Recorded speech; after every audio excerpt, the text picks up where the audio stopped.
teman-teman, kembali lagi di podcast. Kenalin, aku Rinta dengan NIM 501122273. Hari ini kita mau bincang-bincang ringan berkaitan dengan anak yang susah diatur bersama dengan orang tua murid dan juga gurunya. Mari kita tonton. Halo, selamat siang. Karena di sini siang, teman-teman. Jadi kita selamat siang ya. Halo, selamat siang, Bapak. Halo, selamat siang semuanya. Iya, nggak apa-apa, semuanya aja. Oke, hari ini kita kedatangan narasumber, yaitu orang tua siswa. Ini kita sebenarnya ngobrol-ngobrol singkat aja. Boleh dong, Mi. Tapi jangan deg-degan, Bapak jangan nervous, santai aja. Karena katanya tadi teman-teman semua, Bapak ini sudah mulai nervous, sudah mulai ketakutan. Jadi deg-degan, mukanya kelihatan ini. Dengan siapa? Mungkin anaknya berapa? Istrinya berapa? Semoga cuma satu ya. Oke, boleh dulu kenalan. Perkenalkan, nama saya Tri Budiono.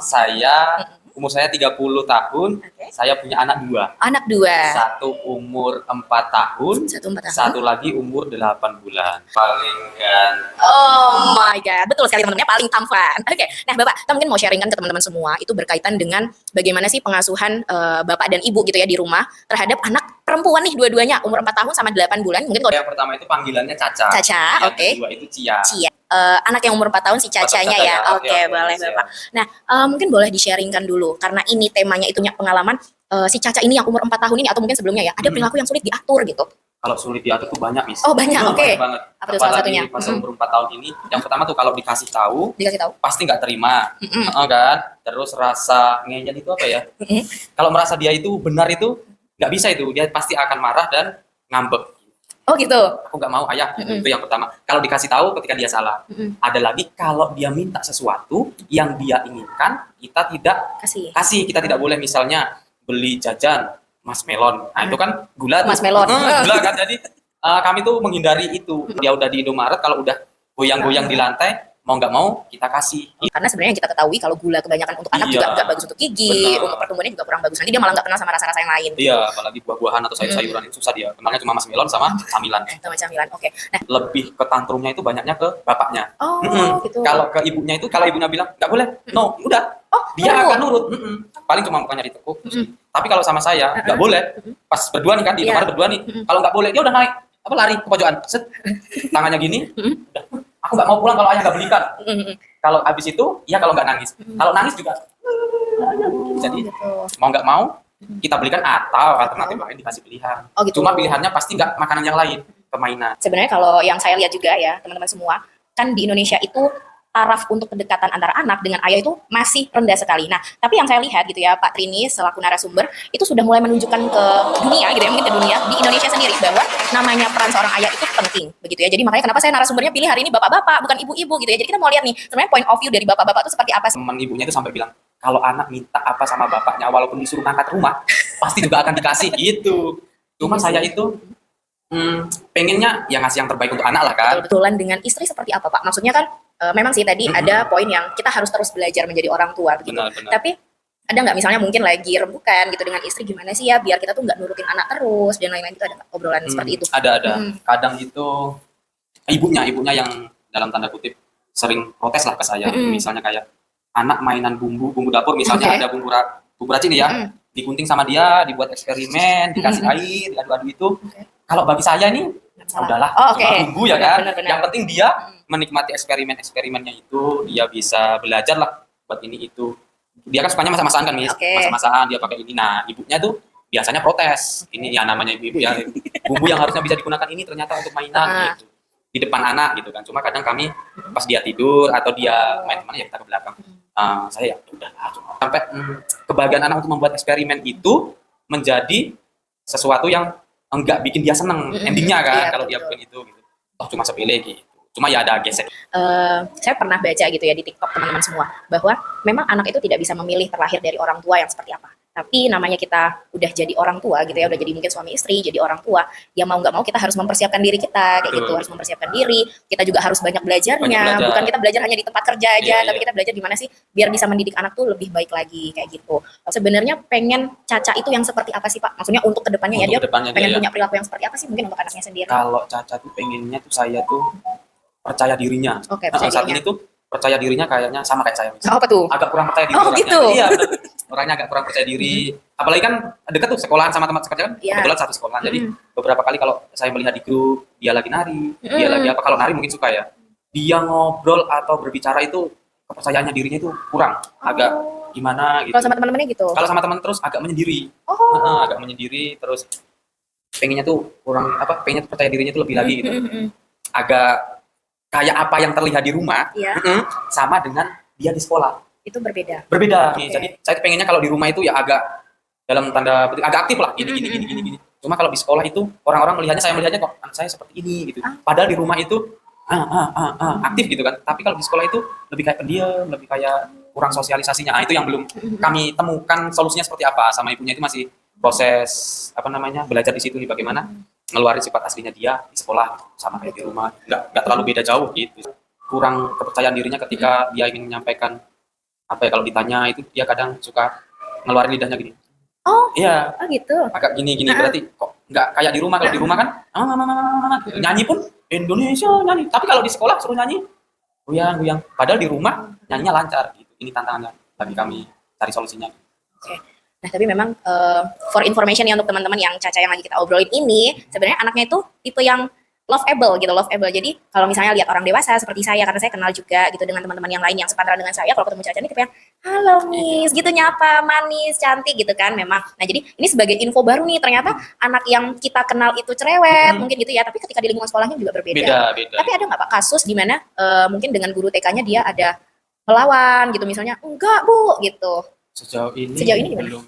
belum ada sih, cuma memang menyampaikan rasa percaya dirinya itu memang agak kurang Pak. Jadi harus dilatih untuk apa gitu loh, main Rubik atau main apa. Bisa. Kepercayaan diri memang didapatkan kalau anak berlatih. Iya. Banyak caranya sih sebenarnya ya Pak ya.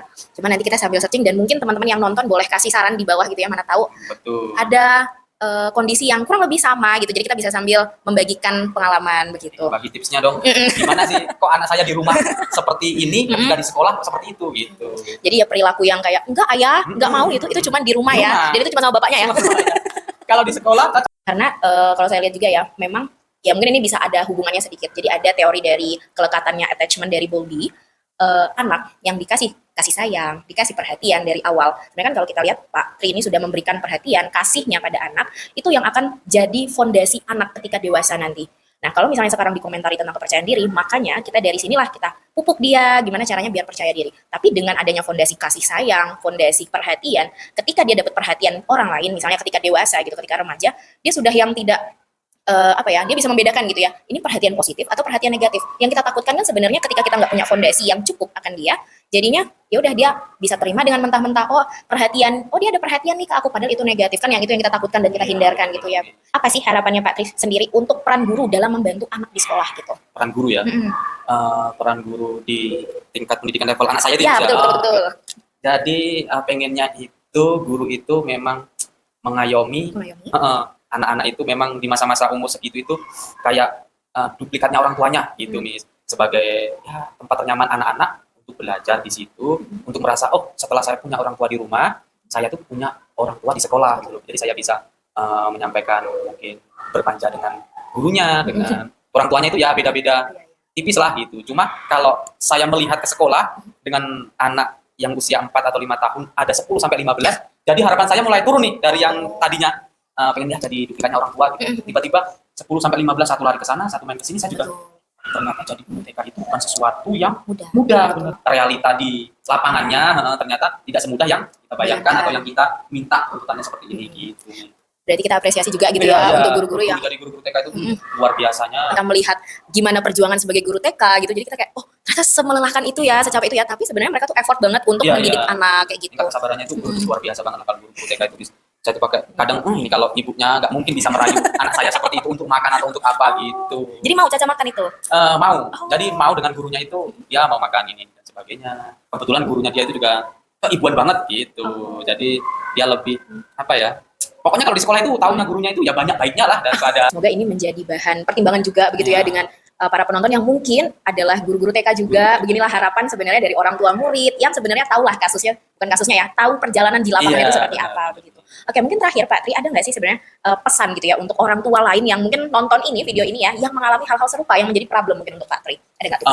Kayaknya harus belajar sama-sama sih. Belajar sama-sama, bukan kita sebagai orang tua atau bapak atau ibunya, jadi memang harus benar-benar ngorbanin waktu, tapi memang benar capek sih ngorbanin waktu ibu dan bapaknya untuk komunikasi untuk anak. Karena ternyata yang paling berat untuk anak itu waktu dan tenaganya, Mas.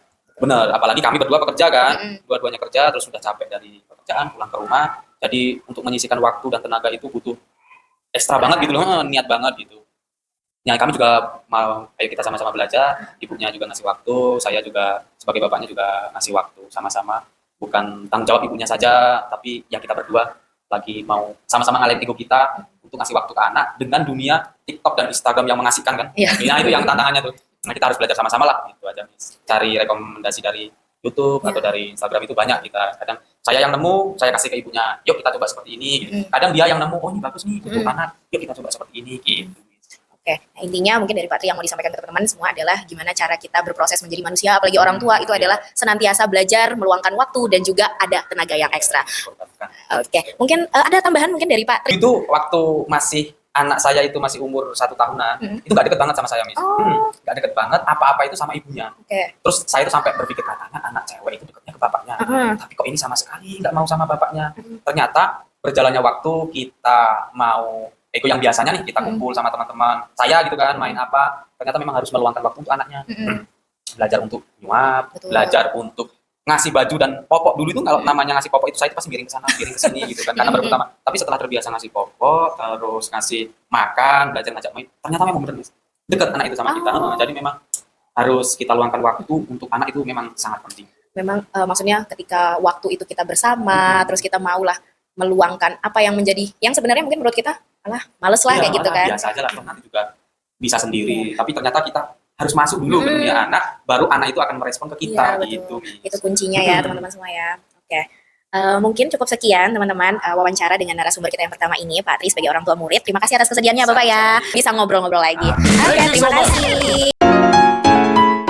Halo, selamat sore. Halo, selamat sore. Oke, jadi di podcast terusan ini tadi bersama narasumber pertama dari orang tua murid. Nah, sekarang narasumber kedua ini adalah seorang guru PAUD gitu ya. Oke, mungkin sebelumnya boleh memperkenalkan diri dulu, Miss. Oke, aku Hana, aku seorang guru PAUD di daerah PAUD swasta dan dia lebih fokus ke motorik anak daripada intelijennya. Mungkin boleh dikasih tahu ya, bergeraknya di Montessori begitu ya? Montessori. Oke. Kebetulan kalau dari Miss Hana sendiri udah punya pengalaman berapa lama nih bergerak di bidang mungkin mengajar anak-anak usia dini gitu, udah berapa lama? Kalau pengalamannya sih mungkin 2 tahun ada, tapi dengan lokasi yang berbeda, enggak full 2 tahun itu sebagai guru tuh enggak. Oke. Tapi masih bergerak di bidang yang sama ya. Itu sebenarnya mau cerita-cerita ringan aja begitu ya berkaitan dengan apa sih komentar Miss Hana berkaitan dengan anak-anak yang mungkin di usia-usia dininya itu lagi sulit untuk diatur begitu ya. Oke. Nah, diceritakan dulu pengalaman berkaitan dengan anak yang mungkin sulit untuk diatur itu, Miss. Kebetulan aku itu lebih banyak pengalaman untuk mengatur anak yang berkebutuhan khusus. Jadi pengalaman sebelumnya juga aku sempat jadi terapis wicara, tapi ya belum berlisensi. Cuman Nah, itu mungkin pengalaman pertamanya ya, Miss Hana ya. Nah, ketika di Montessori yang sekarang ini, begitu udah jalan berapa lama kira-kira? 11 bulan. Oh, 11 bulan ya, berarti bentar lagi setahun. Oke, cukup mungkin kalau dibilang cukup muda gitu ya kalau di bidang Montessori. Tapi sebenarnya Miss ada nggak sih trouble itu pasti ada, problem itu pasti ada. Cuman kalau misalnya konteksnya nih di Montessori ini untuk anak-anak yang sulit diatur tuh pernah nggak dapat masalah yang seperti itu? Kalau untuk sulit diatur pasti ada sih, karena namanya juga anak-anak kan, mereka masih mengeksplor segala sesuatu yang ada di kelas, yang ada di sekolah. Jadi untuk nggak dengerin gurunya, untuk yang lari sana lari sini susah diatur ya pasti ada. Oh gitu. Oke, sulit diatur dari lari-lariannya, tidak mendengarkannya begitu ya. Oke, boleh nggak diceritakan salah satu mungkin yang pengalaman gitu ya, sulit diatur dari anak-anak sendiri yang mungkin cukup memorable gitu untuk Miss Hana sendiri gitu. Boleh diceritakan ke teman-teman semua mungkin nanti di sana. Jadi aku kebetulan di Montessori itu ada 3 golongan kelas. Itu ada golongan toddler, nursery sama K2. Jadi toddler itu tuh usia dari 1 tahun 8 bulan sampai usia 3 tahun. Jadi emang masih usia dini banget. Terus yang nursery itu dia dari 3 tahun sampai 6 tahun. Dan itu sebenarnya gabung kelasnya bareng sama yang K2. Cuman nama levelnya yang beda, toddler, nursery sama K2. Ya itu tadi anak-anak kecil yang masih usianya 1 tahun 8 bulan atau yang kayak 2 tahun tuh yang masih fokusnya pasti kan masih main, penasaran dengan hal-hal baru. Apalagi kalau Montessori itu dia belajarnya nggak kayak sekolah formal biasa yang duduk berjejer, terus ada papan tulis dengan guru hanya di depan. Kalau di Montessori itu cara kita ngajar itu rame-rame. Jadi satu guru tuh megang bisa 5 anak. Jadi guru dan itu tuh kita ada area-area yang dikhususkan untuk belajar. Jadi kayak ada area namanya area practical life, ada sensori, ada language. Dan kalau language dan sensori itu dia belajarnya di lantai. Jadi nanti anak-anak itu disediakan karpet kecil khusus masing-masing, dan ketika mereka ngambil apa ya, mengambil media belajarnya itu mereka harus di atas taplak itu gitu loh. Jadi nggak belajar di atas meja. Jadi rame-rame bermain, jadi nggak satu anak. Jadi kayak nggak 5 anak di depan tuh belajar itu sama tuh nggak. Tapi kayak 5 anak di depan itu tuh ada yang menyusun balok, ada yang mereka jepit-jepit warna, ada yang mereka susun apa. Jadi kayak ya belajarnya rame-rame dan itu beda-beda gitu. Terus kalau untuk yang berkesan, yang susah, yang sulit diatur tuh ada sih satu anak namanya, boleh sebut nggak sih? Kalau nggak dipakai Oh ya, inisial aja. jadi si J. Ah, Nah, si J. jadi si J ini itu sebelumnya itu orang tuanya cuma bilang kalau dia anak yang hyperaktif, yang suka nge-explore segala sesuatu yang baru, yang emang nggak betah untuk duduk 2 menit 3 menit itu tuh susah. Jadi kayak harus dipaksa dan harus dikasih tahu berkali-kali untuk duduk lama. Terus susah dikasih tahu karena dia masih nurutin kemauan dia kan, kayak belajar itu harusnya duduk, tapi dia berdiri karena saking dia nggak terbiasa untuk duduk, dan itu kan harus selalu dikasih tahu ya, maksudnya berkali-kali karena dia tidak terbiasa. Ya sulit untuk ngasih taunya kayak, dan itu harus berulang, dan itu juga harus terstruktur gitu, kayak dia juga sulit dikasih tahu. Dia sulit dikasih tahu, tapi ketika dikasih tahu dia ngerti kalau dia itu salah, kalau dia itu tidak berperilaku baik, itu dia ngerti. Jadi misalnya kayak teman-temannya lagi main sebuah media, terus dia datang ngambil aja punya temennya tanpa dan itu juga termasuk salah satu sulit untuk dikasih tahu kan, untuk sabar dan paham. Kadang dia kalau nggak sabar kayak mau banget nih, terus temennya ya nggak mau karena dia belum puas kan. Jadi ketika kayak gitu dia kadang ada mukul temennya, jadi ada yang kayak ya kasih hukuman yang kayak dia itu harus tahu bahwa yang dia lakukan itu salah, dan memukul teman itu tidak baik. Harusnya kan saling menyayangi, dan ditambah juga harus belajar sabar. Jadi kita kasih punishment, dia duduk di ruang kelas tapi pojok, terus kita suruh duduk situ. Mau anaknya? Dia mau, makanya dia sudah dikasih tahu tapi dia ngerti dia salah. Jadi ketika dia ngerti dia salah, jadi kayak dia duduk. Dia tetap yang kayak manggil miss ya kan, miss mencoba ngebujuk, tapi ya punishment tetap punishment kan. Jadi kadang dia beralasan kayak bajunya kotor, padahal bajunya nggak kotor, supaya dia nggak duduk di situ, supaya dia bisa pergi ke tempat lain. Terus habis itu dia ya udah bebas lagi main kayak gitu. Berarti sampai sekarang walaupun sebenarnya udah dikasih konsekuensi pun, dikasih punishment, dia tetap bisa untuk melakukan itu di hari besoknya. Iya, jangan hari besoknya, 15 menit kemudian juga terjadi lagi. Tapi ada nggak sih perilaku yang misalnya dari anak J ini, atau misalnya dari anak-anak yang lain, misalnya memang dia itu punya kesulitan untuk mengontrol dirinya sendiri, dan pokoknya ya ada sikap-sikap yang menyimpang gitu ya, sikap-sikap yang menyimpang itu, tapi ketika ditertibkan sama gurunya, sama pendidiknya, karena perilaku berulang itu, pernah nggak sih miss-missnya atau pengajar itu yang sampai berhasil ke tahap, oh anak itu tidak melakukan perilaku yang kurang terpuji itu, gitu, pernah nggak? Maksudnya kalau mention itu, notice itu. Untuk si J sampai saat ini belum sih. Jadi kayak ya lagi-lagi ketika hal itu terjadi, ya kita kasih punishment, kita kasih tahu ke orang tuanya, ya kerjasama gimana antara guru sama orang tua kan, karena cuma di sekolah dilakuin, cuma nggak butuh proses sih kayak gitu. Betul, jadi maksudnya memang kita patut apresiasi juga ya teman-teman ya untuk pengajar-pengajar di tingkat-tingkat kecil, tingkat-tingkat mini itu, karena kesabarannya itu tuh seluas samudra. Karena kebetulan saya backgroundnya juga bukan di pendidik anak kecil gitu ya, pendidikan anak usia dini, maaf ya kalau ada suara lain teman-teman. Tapi yang patut diapresiasi adalah ketika orang dewasa itu mau berkomitmen. Contohnya kayak tadi misalnya kan cerita bahwa ketika ada punishment ya kita lakukan itu punishment itu. Kadang kan kita yang agak sulit komitmen kita. Aduh nggak tega nih, ya udah deh nggak usah kayak gitu. Tapi pernah nggak sampai yang udah nggak usah, nggak tega gitu. Pernah nggak menemui mungkin problem-problem seperti itu gitu? Kalau untuk aku sendiri enggak sih. Jadi karena kalau misalnya lengah, ya jadi dia tahu titik kita, oh miss ini kalau diginiin bakal ini ini. Jadi menurutku nggak bisa dikasih kendor. Jadi kayak punishment ya tetap punishment. Jadi dan media belajar yang dia pakai, dia nggak boleh ke playground, dia nggak boleh ke taman bermain. Jadi syaratnya adalah kalau kamu mau ke tempat permainan, kamu harus rapin dulu, entah itu media pembelajaran dia, entah itu bekal atau botol, harus dirapin dulu baru dapat ke playground. Jadi kalau enggak, ya nggak akan dapat ke playground. Mau kamu nangis, mau apa misalnya nggak sekarang, ya pelan-pelan adalah perilaku-perilaku atau sikap-sikap yang kayak dia udah mengerti, oh iya kalau udah waktunya ke playground, aku harus ini harus itu. Oke, ya udah nanti kan lihat, misalnya kita kasih perbandingan. Coba lihat yang kemarin, kalau kemarin nggak beresin mainannya, ke playgroundnya lama kan, waktunya bentar doang kan. Coba kalau J ngelakuin dari tadi langsung kan ke playground, terus kayak ya dia happy gitu loh, kayak ya udah ya walaupun lagi harus lebih kasih tahu, nggak mungkin sekali doang gitu kan. Jadi kadang kalau lagi bener, lagi ada fokusnya, ya itu tadi dia rapiin sendiri tanpa dikasih tahu gitu kan. Tapi kita juga harus tegaskan, jangan sampai kita yang diatur sama anak, bukan kita yang ngatur anak. Jadi caranya adalah ya itu tadi, dia harus beresin media pembelajaran dia, terus itu dia baru boleh. Jadi ketika dia tadi tantrum guling-guling yang nangis itu, sempat ada anak yang kayak gitu, dan kemudian dia juga kayak gitu kan, itu ya udah kita duduk di samping dia guling-guling, dia nangis di samping kita, terus setelah itu kita ajak ya, udah belum nangisnya, masih mau nangis, kalau mau ke playground kan harus beresin dulu mainannya. Nanti emang butuh waktu, enggak 20 menit, kadang setengah jam sampai tuh ada. Jadi kayak ngebujuk gimana caranya, kayak ayo kalau kamu makin lama nangisnya, waktu mainnya juga makin berkurang loh. Justru nanti ketika kamu udah selesai, udah waktunya balik ke kelas. Walaupun sebenarnya hitungannya toddler gitu ya, tapi mereka harus juga diajarkan sebab akibatnya juga. Kalau misalnya kamu nangis terus, ya udah kamu nggak dapet kayak gitu.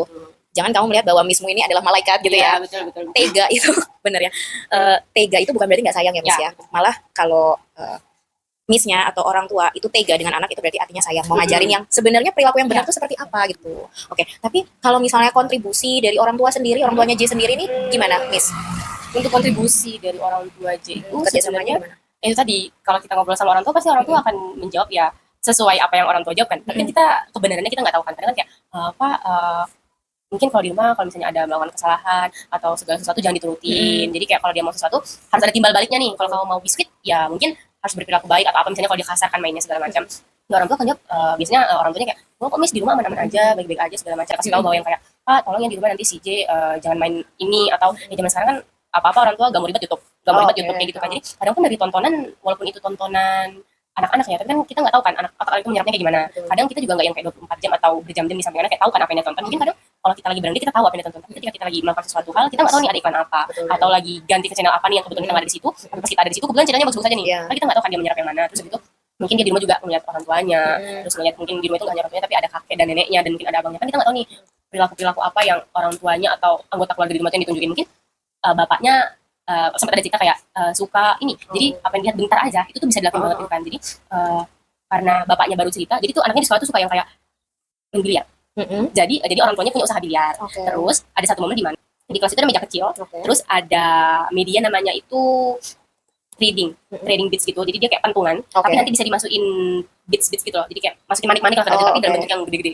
Jadi di meja kecil itu dia taruh si bola-bola bits itu sama pentungan yang kebetulan ujungnya agak bulat. Itu kayak orang lagi main biliar. Jadi kayak loh, kok dia tahu cara main biliar gitu kan, kayak mana, oh ya kita sebagai oh iya ya bapaknya punya usaha biliar, jadi ya mungkin lagi diajak ke tempat biliar, jadinya mengkopi kan akhirnya kayak apa yang dilihat jadi dia dilakuin yang kayak gitu. Tanya kak di rumah masih sering mukul nggak, masih suka mukul nggak? Mukul apa nih maksudnya? Kan dia kan agak kasar kan, jadi kayak ada mukul nggak mungkin ketika lagi bercanda atau lagi apa di rumah. Ya kadang orang tuanya konsisten ngomongnya nggak ada, kadang nggak ada. Gimana nih caranya ya agar perilaku itu kan kalau bisa kan semakin harinya semakin berkurang kan, emang nggak akan hilang tapi intensitas untuk dia memukul akhirnya berkurang.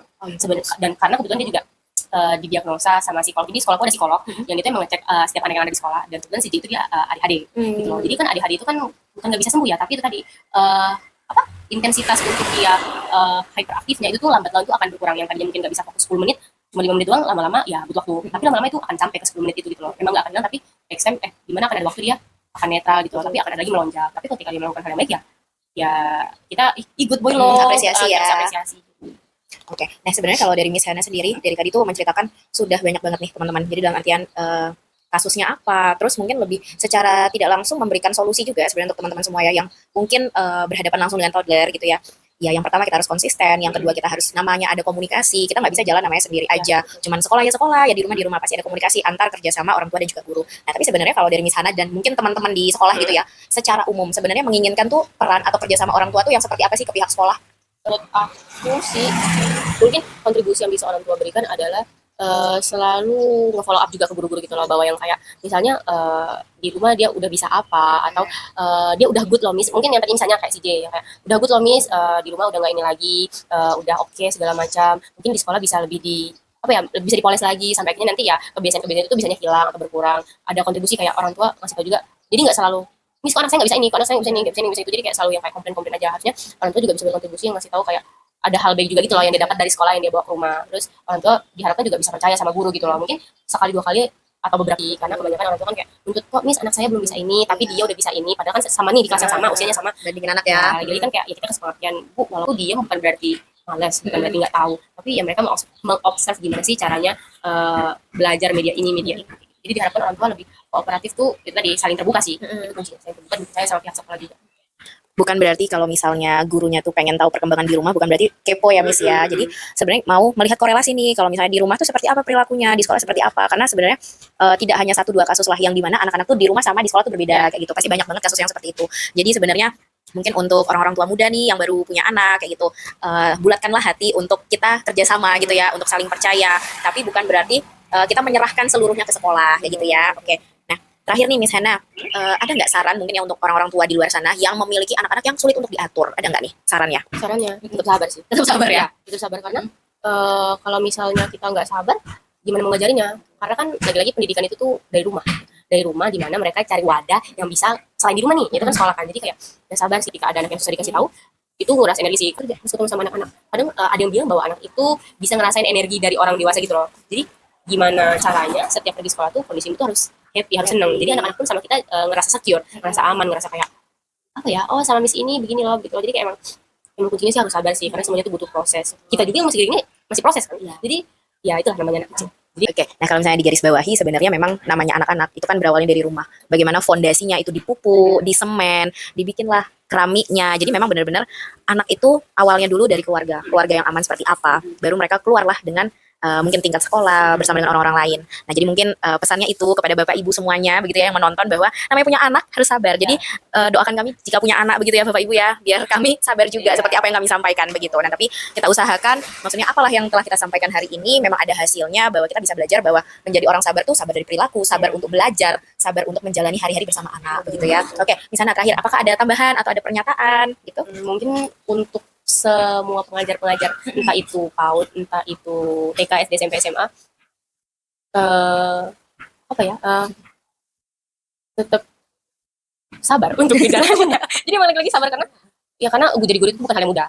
Apalagi kadang guru SMA aja atau guru SMP, SD yang udah bisa komunikasi sama anak-anaknya aja masih kadang sabarnya nggak ada kan. Apalagi kami yang sama toddler yang kecil-kecil yang nggak tahu nih mau apa gitu kan, nangis mau makan atau apa nggak tahu gitu loh. Jadi emang ya sabar aja. Intinya sabar sih. Sama anak gede yang udah bisa komunikasi aja bisa sebel gitu ya, Iya. apalagi sama anak-anak yang belum ngomongnya belum lancar gitu ya. Tapi kita apresiasi sih untuk Miss Hana gitu ya, yang istilahnya sampai detik ini udah hampir berapa tahun ya? 2 tahun. Ya, 2 tahun ya, yang bekerja bersama anak-anak dan dia menyenangi dunianya ini sekarang. Oke, kita doakan semoga apa yang menjadi cita-cita atau yang menjadi harapan ke depan dari Miss Hana bisa tercapai. Amin. Oke, begitu dulu ya Miss Hana ya. Terima kasih untuk hari ini. Bye bye.